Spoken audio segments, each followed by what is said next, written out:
in the breakout group I was in, one of the things we talked about is that it's fairly rare to encounter real thinking.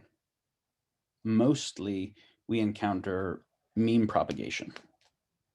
So there's a bunch of memes in the world. There's already memes in someone's head that are somewhat intersupportive of each other, usually with a lot of internal conflict they try to ignore.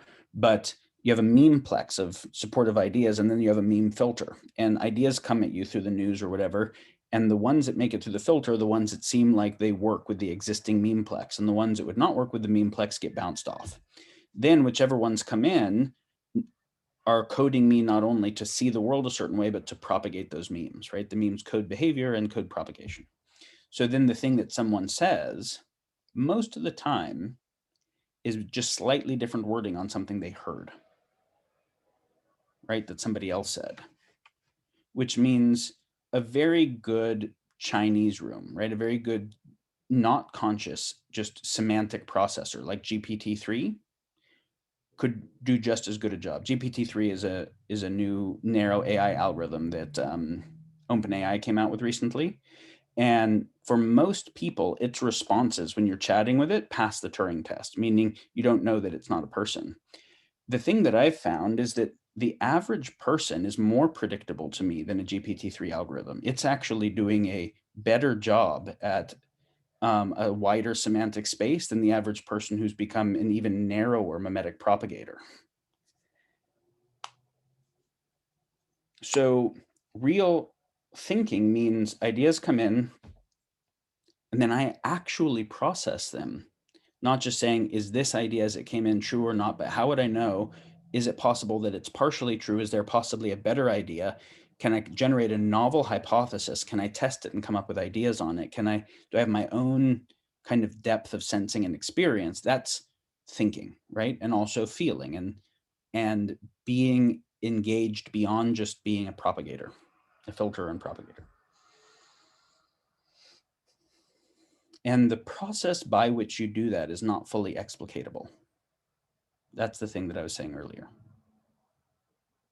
It requires just your full depth of care and earnestness and all of the capacities you have, the ones that you've previously named and ones that are outside of what you've previously named. And kind of in closing that, there's this quote in the book of Ecclesiastes that everybody's heard of. There's a time to kill and a time to heal and to sow and to reap and a time for every purpose under heaven. The way I interpret that is, well, how do I know if it's a time to kill or to heal or to, for any of the things? There is some deeper function of connection to the moment and discernment and like that ends up determining which of the modes is the right mode to engage, but that all modes can be inappropriate and all modes can be appropriate at different times, different contexts.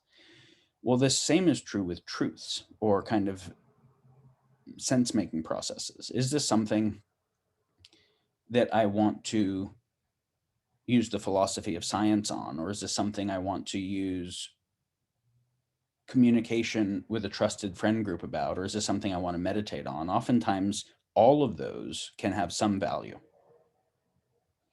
And some of them might have more value than others based on the moment. So, but the way I would say it is whatever idea somebody proposes to you as a kind of general truth, there's almost always an idea that sounds almost opposite to it that is also true, that you want to hold in a certain kind of balance.